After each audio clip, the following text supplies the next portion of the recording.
Exercise 3.5ல் first சம்மு ஒன்றும் பெரிய வேலைலாம் ஒன்றும் இல்லை, அப்படியே கேன்சல் பண்ண வேண்டியதான் வேலை, ரெடியூஸ் பண்ண ஒன்றும் அவ்வளோதான் வேலை. இப்போ நம்ம தனியாக எழுதிக்கலாம். 4 எக்ஸ் இன்ட்டு எக்ஸ், இது இன்ட்டு போட்டுங்க. 4 into x into y divided by 2 into z into z into 6 into x into z into z into z divided by 20 into y into y into y into y. பிரித்து எழுதியிருக்கேன், அவ்வளோதான் வேலை.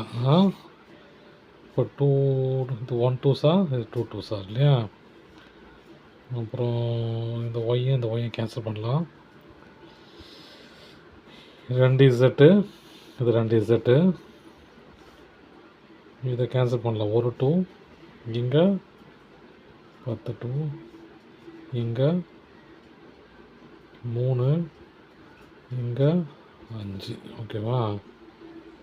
அவ்வளோதான், இதுதான் reduce பண்ண முடியாது. மிச்சம் என்ன ஆகுது பாருங்கள். 1 into 3 3 1 2 3 எக்ஸு ஒரு இசட்டு, அப்போ x cube z divided by ஒரு 5 இருக்குது. அப்புறம் இசட் எதுவுமே இல்லை, எக்ஸும் இல்லை, ஒய் மட்டும் 3 இருக்குது. அவ்வளோதான் சம் இது. செகண்ட் சம் எப்படின்னா, சாரி, இப்போ இதெல்லாம் ஃபேக்டர்ஸாக மாற்றணும். மேலே இருக்கிறதுலாம் கீழே இருக்கிறதுலாம் ஃபேக்டர்ஸாகவே இருக்குது, மேலே இருக்கிறத மாற்றணும். எப்படி மாற்றலாம், இது எப்படி அதெல்லாம் பாருங்கள். மல்டிப்ளை பண்ணால் 12 21 ஆட் பண்ணால் -10. இப்போ எப்படி பிரித்து எழுதலாம் அதை? 7 into 1 7 3 வராதா?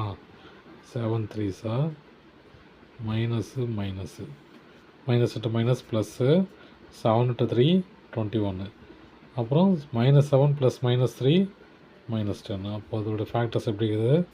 p -7 p -3. இதோட ஃபேக்டர்ஸ் பார்க்கலாம். -12 1 என்ன வரும்?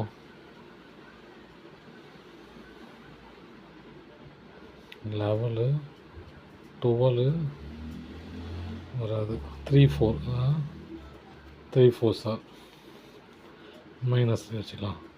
Minus into plus minus 3 into 4 12, இது ரெண்டையும் ஆட் பண்ணால் +1 வந்துடும். அப்போ அதோடய ஃபேக்டர்ஸ் எப்படி இருக்குது? p -3 p + 4. இது ரெண்டும் ஃபேக்டர்ஸ், இது டினாமினேட்டர் ரெண்டும் ஃபேக்டர்ஸாக இருக்குது, அதனால ஒன்றும் பிரச்சனை இல்லை. அப்படியே எழுதிக்கலாம். இந்த மேலே இருக்கிறதுக்கு பதில் இந்த ஃபேக்டர்ஸ் எழுதிக்கலாம். p -7 p -3 divided by p -7 into இதோட ஃபேக்டர்ஸ் பாருங்கள். p -3 p + 4 divided by p -3 square இல்லையா. 7 7 கேன்சல் ஆச்சு. இது ரெண்டும் இது கேன்சல் ஆகிடும் இல்லையா. ஏன்னா p -3 ஹோல் ஸ்கொயரு 2 ஆகுது இல்லையா. இங்கே ஸ்கொயர் ஆகுது, இங்கே 2 தனித்தனியாக ஆகுது. கேன்சல் பண்ணிட்டேன். மிச்சம் என்னது? p + 4. அவ்வளோதான் சார். தேங்க்யூ.